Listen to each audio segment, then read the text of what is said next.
புனித John Bosco பாகம் 16 துறவற மடங்களின் அழிவு.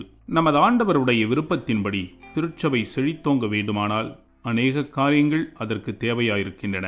தேவாலயங்கள் வேண்டும், குருக்களை தயார் செய்ய குருமடங்கள் வேண்டும், நற்செய்தி கோட்பாடுகளை அனுசரிப்பவர்களின் துறவற மடங்கள் வேண்டும், தேவ ஊழியத்திற்கு நியமிக்கப்பட்டவர்களின் வாழ்க்கைக்கு தேவையான சொத்து சுதந்திரங்களும் வேண்டும். இவை யாவும் திருச்சபைக்கு என்றும் நிலையாய் இருக்க வேண்டும்.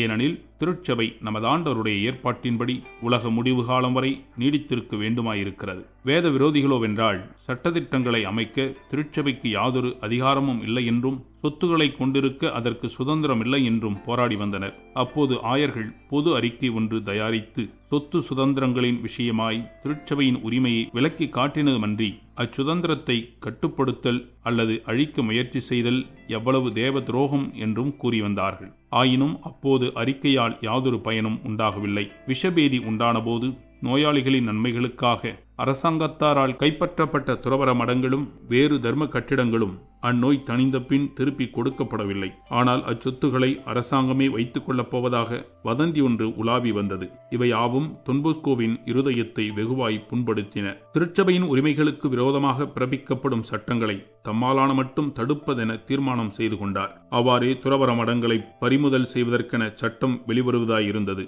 தொன்போஸ்கோ ஒரு நாள் தமது சிறுவர்களை பார்த்து, திருச்சபை சுதந்திரங்களுக்கு விரோதமாய் சட்டங்கள் ஏற்படும் காலத்தில் அதற்கு காரணமாய் இருப்பவர்களுக்கு இறைவனால் பல தொல்லைகள் உண்டாவதை நீங்களே காண்பீர்கள் என்றார். இவ்வார்த்தைகளை கேட்ட ஆஞ்சலோ ஜாவியோ என்னும் குருமானவர் ஒருவர் மேற்சொல்லிய பயங்கரமான வார்த்தைகளை எல்லாம் ஒரு கடிதத்தில் எழுதி மன்னருக்கு அனுப்பினார். விக்டோரியோ எம்மானுவேலே என்னும் அரசர் அக்கடிதத்தை தமது உற்ற நண்பராகிய பசாத்தி என்னும் பிரபுவிடம் காண்பித்து மனம் பொருந்தினார். தொன்போஸ்கோவின் நன்கொடையாளர்களுள் ஒருவரான அப்பிரபு உடனே அக்கடிதத்துடன் தொன்போஸ்கோவிடம் வந்து கடிதம் எழுதிய ஆஞ்சலோ என்பவரை பற்றி முறையிட்டு கொண்டார். தொன்போஸ்கோ பிரபுவை பார்த்து, பிரபுவே, சில சமயங்களில் உண்மையை உள்ளவாறு வெளிப்படுத்துவது அவசியமாக இருக்கிறது. தாவியோ குற்றமாக யாதொன்றும் எழுதியதாக தெரியவில்லை. அதனால் அரசாங்கத்திற்கு எவ்வித அவமரியாதையும் ஏற்பட வழியும் இல்லை. அதற்கு மாறாக அவர் எழுதியது அரச வம்சத்தில் மட்டில் தான் கொண்டுள்ள பேரன்பிற்கு அடையாளமென்றே நான் நினைப்பேன் என்றார். 1854 ஆண்டு நவம்பர் மாதத்தில் தொன்போஸ்கோ ஒரு கனவு கண்டார். அதை தமது மக்களுக்கு பின்வருமாறு கூறினார். சிகப்பு ஆடை தரித்த அரண்மனை சேவகன் ஒருவன் தமது மடத்து பெரிய வாசற்படி வழியாக விரைவாக உள்ளே நுழைந்து, ஒரு முக்கியமான செய்தி ஒன்று உள்ளது என்றான். அச்செய்தி என்னவென்று நான் கேட்க அதற்கு அவன், அரண்மனையில் பயங்கரமான மரணம் என்று பரபரப்புடன் கூறினான். அவன் கூறிய செய்தியை கேட்டு கல்போல் மலைத்து நின்றேன். மறுபடியும் அவன், அரண்மனையில் மகத்தான மரணம் என்று கூவிக்கொண்டே மறைந்து போனான். இக்கனவின் பொருளை தொன்போஸ்கோ அறிந்து கொண்டார். அதனால் அக்கனவை பற்றி ஆஞ்சலோ ஜாவியோ என்பவரை கொண்டு கடிதம் மூலமாக அரசருக்கு தெரியப்படுத்தினார். அரசர் அக்கடிதத்தை கவனிக்கவில்லை. 5 தினங்களுக்கு பிறகு தொன்போஸ்கோ மறுபடியும் கனவு கண்டார். முன்கண்ட சேவகன் மறுபடியும் வந்து, அரண்மனையில் பயங்கரமான மரணம் என்றல்ல, பயங்கரமான மரணங்கள் என்று தெரிவிக்கவும் என்று சொல்லிவிட்டு வேகமாக ஓடிவிட்டான். பொழுது விடிந்ததும் தொன்போஸ்கோ தாமே அரசருக்கு ஒரு கடிதம் எழுதினார். அதில் தாம் கண்ட கனவை தெரிவித்து, வரப்போகும் தண்டனைகளிலிருந்து அரசர் தப்ப வேண்டுமானால் துறவற மடங்களுக்கு எதிராக பிறப்பிக்கப் போகும் சட்டத்தை எவ்விதத்திலும் அரசர் தடுக்க வேண்டும் என எழுதினார். அரசர் அக்கடிதத்தை பசாத்தி பிரபுவிடம் காண்பித்து மன வருத்தத்துடன் முறையிட்டுக் கொண்டார். ஆதலால் பிரபு மறுபடியும் தொன்போஸ்கோவிடம் வந்து, அடிகளே, இதுபோன்ற கடிதங்கள் அரசருக்கு அனுப்புவது உமக்கு நன்றாகவே இருக்கிறதா? ஆதலால் அரசர் மனம் வருந்துவதுமன்றி உமது மட்டில் கோபமும் கொண்டிருக்கிறார் என்றார். அதற்கு தொன்போஸ்கோ, பிரபுவே, நான் எழுதின கருத்துக்கள் யாவும் உண்மையே அன்றி வேறல்ல.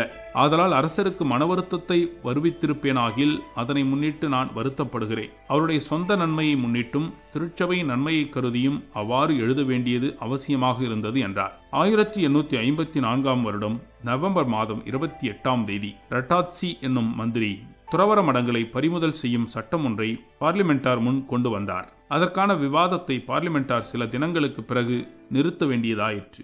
ஏனெனில் ஜனவரி மாதம் 5ஆம் தேதி அரசரின் அன்னையாகிய மரிய தெரேசா என்னும் ராணி திடீரென வியாதிப்பட்டு 12ஆம் தேதியன்று தமது 54ஆம் வயதில் மரணமடைந்தார். ஊரெங்கும் துக்கம் கொண்டாடியது. பிரேதம் அடக்கம் செய்யப்பட்ட அதே தினத்தில் கையொப்பமில்லாத கடிதம் ஒன்று அரசருக்கு வந்தது.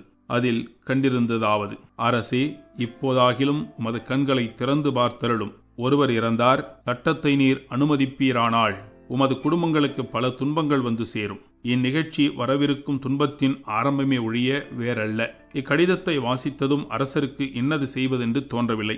அன்று முதல் அவருக்கு ஊன் உறக்கமும் குறைவுபட்டது. ராணியின் துக்க நிவர்த்தி இன்னும் முடியாமல் இருந்தது. இதற்குள் சிறிது காலத்திற்கு முன் நல்ல சுகத்துடன் குழந்தையை பெற்றெடுத்த அரசனுடைய மனைவியார் தமது மாமியாருடைய பிரிவாற்றாமையால் வியாதிப்பட்டு ஜனவரி மாதம் 20ஆம் தேதியன்று தமது 30வது வயதில் மரணமடைந்தாள். அரசருடைய துன்பகாலம் அதோடு முடியவில்லை. அவருடைய ஏக சகோதரனாகிய பெர்தினார்து என்பவருக்கு அதே மாலையில் கடைசி தேவத்திரவிய அனுமானங்கள் அளிக்கப்பட்டன. அரசருடைய துக்கம் இவ்வளவென்று சொல்லி முடியாது. மறுபடியும் ராஜ்யமெங்கும் துக்கம் கொண்டாடப்பட்டது. பாராளுமன்றத்தினர் தங்களுடைய துக்கத்தை தெரிவித்துக் கொள்ள சங்கத்தை 23 நாட்கள் தள்ளி வைக்க தீர்மானித்தார்கள். துக்கம் முடிவடைந்ததும் பாராளுமன்றத்தினர் தங்களுடைய வாதங்களை பிப்ரவரி மாதம் 11ஆம் தேதி தொடர்ந்து நடத்துவதென தீர்மானித்தார்கள்.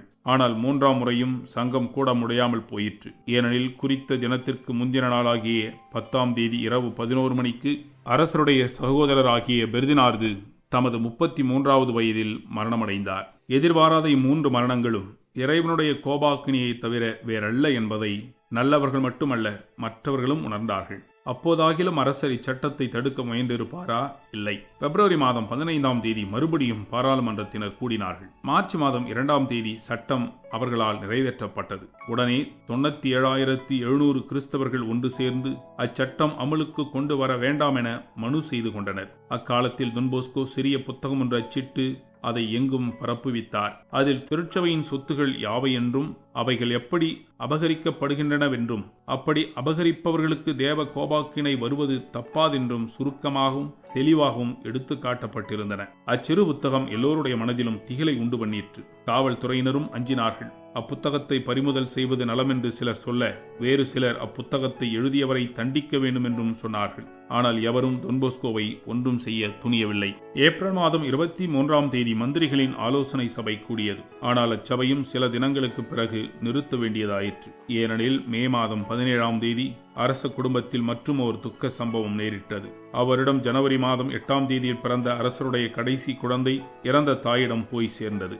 இவ்விதமாக 4 மாத காலத்தில் அரசர் தமது தாயாரையும் மனைவியையும் சகோதரரையும் குழந்தையையும் இழக்கலானார். தொன் போஸ்கோவின் கனவுகளும் பயங்கரத்திற்குரிய விதமாய் நிறைவேறின.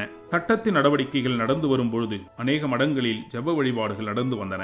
தொன் போஸ்கோவின் சிறுவர்கள் ஒருமுறை ரொட்டியும் தண்ணீரும் மட்டும் உண்டு கடும் விரதம் இருந்தார்கள். மே மாதம் 27ஆம் தேதி கூடிய அமைச்சர்களின் சபையில் சட்டம் அனுமதிக்கப்பட்டு நிறைவேற தயாராக இருந்தது. அரசருடைய கையொப்பம் ஒன்றே தேவை. தொன் போஸ்கோ ஆஞ்சலோ சாவியோ என்பவரை கொண்டு கீழ்வருமாறு அரசருக்கு எழுதும்படி செய்தார். மாட்சிமை தங்கிய மன்னரே, இன்று எங்கள் மடத்தில் கூட்டம் ஒன்று நடந்தது. அப்பொழுது தொன் போஸ்கோவும் இருந்தார். வெளிவரப்போகும் சட்டத்தை பற்றி நாங்கள் எங்களுக்குள்ளும் விவாதித்தோம். அப்பொழுது தொன் போஸ்கோ சொன்னதாவது: நமது அரசரை கண்டு நான் பேசக்கூடுமானால் சட்டத்தில் ஒருபோதும் கையொப்பமிட வேண்டாம் என்று அவருக்கு சொல்லுவேன். அதற்கு மாறாக அவர் கையொப்பம் இடுவாரானால் அவரது குடும்பத்துக்கு இன்னும் சொல்லொன்னா துன்பங்கள் நேரிடும் என்பதையும் சொல்லுவேன் என்றார். இக்கருத்தை உமது ஊழியனாகிய ஆஞ்சலோ சாவியோ மிக வணக்கத்துடன் உமக்கு அறிவித்துக் கொள்கிறேன். தொன் போஸ்கோ ஆஞ்சலோ மூலமாய் அரசருக்கு கடிதம் அனுப்பிய போதிலும் அவருக்கு இன்னும் திருப்தியாகவில்லை. ஆதலால் அவரே தம் கைப்பட அரசருக்கு ஒரு கடிதம் எழுதி அனுப்பினார். அரசர் அக்கடிதங்களை கண்டு மிகவும் பயந்தார். மே மாதம் 28ஆம் தேதி அரசருடைய கையொப்பத்துக்காக அவர் முன் சட்டம் கொண்டு வரப்பட்ட போது அவர், சற்று பொறுங்கள், சட்டத்தை நான் மறுபடியும் ஆராய்ந்து பார்க்க வேண்டும் என்றார். அவர் தத்தளிப்பதைக் கண்ட மந்திரிகள் அவரை பார்த்து, அரசே, உமக்கு பிரியமானால் நமது அரண்மனையில் உள்ள வேத குருக்களின் அறிவுரையை நாடலாம் என்றார்கள். அரசரும் அதற்கு சம்மதித்தார். சட்டத்தில் கையொப்பமிடக் கூடாதென்று வேத குருக்கள் அந்நேரத்தில் அரசருக்கு நல்ல ஆலோசனை கொடுத்திருப்பார்களே, ஆனால் அவர் ஒருபோதும் தமது கையொப்பத்தை இட்டிருக்க மாட்டார். ஆனால் திருச்சபை சட்டங்களில் புலமை பெற்றிருந்த போதிலும் தேவ பயமற்றவர்களான 4 அரண்மனை குருக்களிடம் மேற்சொல்லிய சட்டத்தை ஆராய்ந்து பார்க்கும்படி கொடுக்கப்பட்டது. அவர்களோ சட்டத்தில் அரசர் யாதொரு தடையுமின்றி கையொப்பமிடலாம் என்று சொன்னார்கள். அரசரும் 1855ஆம் ஆண்டு மே மாதம் 29ஆம் தேதி சட்டத்தை அனுமதித்து தமது கையொப்பத்தை இட்டார். அச்சட்டம் உடனே 35 துறவர சபைகளை தாக்கியது. மொத்தம் 604 மடங்கள், அவற்றுள் 334 மடங்கள் அரசாங்கத்தால் கைப்பற்றப்பட்டன. 8563 துறவிகளில் 5456 துறவிகள் தங்கள் மடங்களில் இருந்து துரத்தப்பட்டனர். மே மாதம் 30ஆம் தேதி மேற்கூறிய 4 குருக்களில் ஒருவர் தொன்போஸ்கோவை வழியில் சந்திக்க நேரிட்டது. அப்பொழுது அக்குருவானவர் தொன்போஸ்கோ அரசருக்கு எழுதிய கடிதங்களை முன்னிட்டு அவருடன் வாதாடத் தொடங்கினார். அப்பொழுது தொன்போஸ்கோ அவரை பார்த்து, என்ன நீர் குருவாயிருந்தும் திருச்சபையின் உரிமைகளுக்கு விரோதமாக அரசருக்கு எப்படி தீய ஆலோசனை கொடுக்க துணிந்தீர்? இன்னும் இப்பொழுது என்னுடன் வாதாடவும் வந்துவிட்டீரா என்று சொல்லி அரண்மனை குருவானவர் கேட்ட கேள்விகளுக்கெல்லாம் இடித்துரைப்பது போல் பதில் கூற அவர் அவைகளை மறுத்து பேச முடியாமல் வெட்கிப் போகும்படி செய்தார். தொன்போஸ்கோ மேற்சொல்லிய கடிதங்களை அன்றி வேறு அநேக தனி கடிதங்களையும் அரசருக்கு எழுதி அனுப்பினார். அவைகளையெல்லாம் வாசித்த அரசர் ஒரு தடவை சஞ்சலத்துடன் சொன்னதாவது, எனக்கு ஒரு நிமிடம் கூட மன அமைதி இல்லை.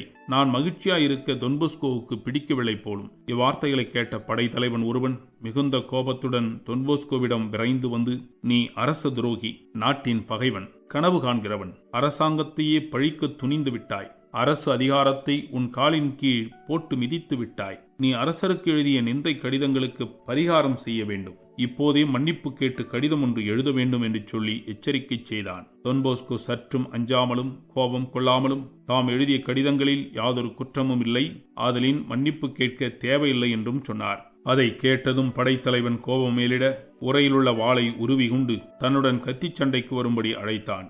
என்றும் மாறாத பொறுமையுள்ள தொன்போஸ்கோ அவனை பார்த்து, ஐயா படைத்தலைவரே, நீர் அரச சம்பந்தமான காரியங்களை என்னுடன் ஒழுங்கு செய்ய விரும்புகிறீர் என்று எனக்கு அறிவித்திருப்பீரானால் நானே உமது இருப்பிடத்திற்கு வந்திருப்பேன். இவ்வளவு சிரமத்துடன் நீர் இவ்விடம் வரவேண்டியதில்லையே என்றார். ஐயாகவே நீர் என் வீட்டிற்கு வருவீரா? சந்தேகமின்றி வருவேன். என் வீட்டிற்கு வர உனக்கு தைரியம் இருக்குமா? ஏன் இல்லை?